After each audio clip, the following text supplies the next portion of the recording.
Yep, that's me. You're probably wondering how I ended up in this situation.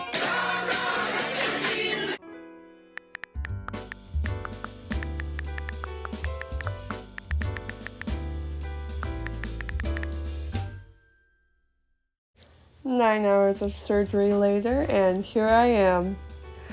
Oh man, let's deep dive into this whole experience. As I'm going, I will be typing out what my video self is trying to communicate, if I'm even able. But let's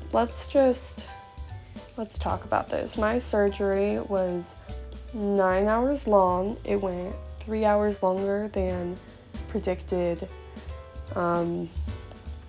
There was honestly, the hospital was quite underprepared. The surgery only happens 3 to 4 times a year at this hospital, and they were just not ready. So many times on end, my surgeon would just be waiting in the operating room for a piece, like a tool to come in, or yeah. So that's why my surgery went so long. But let's really get into it. So I had, my top jaw was moved forward first because it was going to be the most intense part. My top jaw was split into 3 pieces and moved forward. And even after they moved it forward, my bottom jaw was still too far forward. And so, as planned, they proceeded to move my bottom jaw back. And after they had done so, they looked at my chin and they realized, like, we need to move her chin forward. At that point, I had no chin. So they also went through with giving me a genioplasty, and I'm grateful that they did. At first, I was a little hesitant when I was still in the healing process, but now I'm out of the healing process, and I could not be happier with everything. I was brought into my hospital room around 5 p.m. that evening of the day I got surgery, and obviously I was so well rested from my nearly 12-hour nap that who needs to sleep, right? Funny thing is that the entire first night post-op, I did not sleep a wink.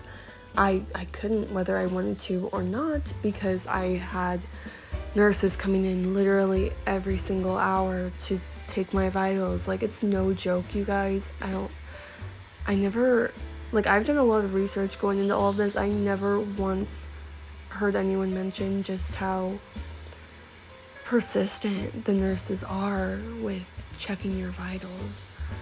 But something to be prepared for is when you get out of surgery, you're going to be on morphine, most likely, or a very strong drug, and you're going to have little to no control over your body, and it's going to most likely be scary. When I had to use the bathroom for the first time post-op, I was determined to do it myself. I was determined to have control over my body, and I made it. I walked into the bathroom. I refused to let anyone in there with me, and I sat down. I couldn't get up. It took every ounce of strength and control that one can have after they've been operated on to get up and proceed to not fall over thereafter. That feeling was just absolute insanity, having no control over your body. Thankfully, I pulled myself together. I worked it all out, and I got back up, and I got out of there and got back to my bed, only to be injected with more morphine, and I was so upset about that. I was not happy about that. I think the something that was difficult was not being able to speak, obviously, and not being able to open your mouth, obviously, would also cause problems. And if it was the middle of the night and if you needed to use the bathroom, you would need to push this call button and have a nurse come help you. But you push the button, they ask you what you need, and I couldn't respond. I couldn't talk. In this clip here, I will say I was finally eating for the first time. This was just before I went to bed on the second night. This was the second day 2 post-op evening. It was such a battle to get liquids down. I tried so hard on so many occasions. I broke down crying at one point because I could not drink anything. My throat would just not work. And so I was so grateful when I finally could drink. I don't think it's included in any of these clips, but I had like a little celebratory, what would it be called? Like raising my fist in the air time. If I can find that, I'll add it in. But that was the most rewarding thing by far. Okay, so back to what I was saying. You probably saw earlier, I was going on walks as soon as I could after surgery. First walk I went on was at like 6:30 in the morning the next day after surgery.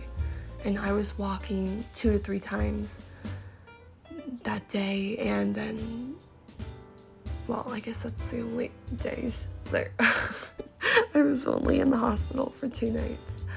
But yeah, I was on top of that. I was running consistently before surgery to build up my recovery capabilities in preparation for surgery, and I was determined to keep it up and keep the blood flowing, keep myself healthy and going immediately after surgery. And I'm so glad I did that. I think that was so helpful. My second night in the hospital was, I suppose, a lot better.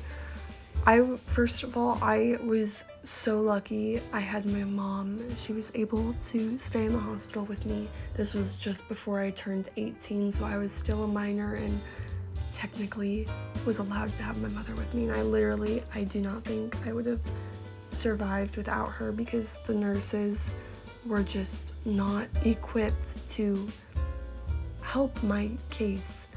And I do not blame my surgeon or the team at all for this. This was completely on the hospital, just not being prepared. And it's really unfortunate, but I'm so blessed and grateful that I was able to have my mom there. So she helped me. She stayed up with me the whole first night, and by the second night she was pooped. So she slept the second night, and thankfully I was able to sleep the second night a bit as well. I managed to finesse my way through pushing the call button if I needed help in the middle of the night, and just waiting for a nurse to come, since I couldn't speak back to them. But I survived, and by the third day, woke up at the third day, I was ready to be released. I was home by noon, I think, on the third day, and you can see in these clips, I'm home, I'm looking around, looking at myself. Just here on the third day, you can see there's a little bit of bruising on my neck. This was the only indication of bruising I had.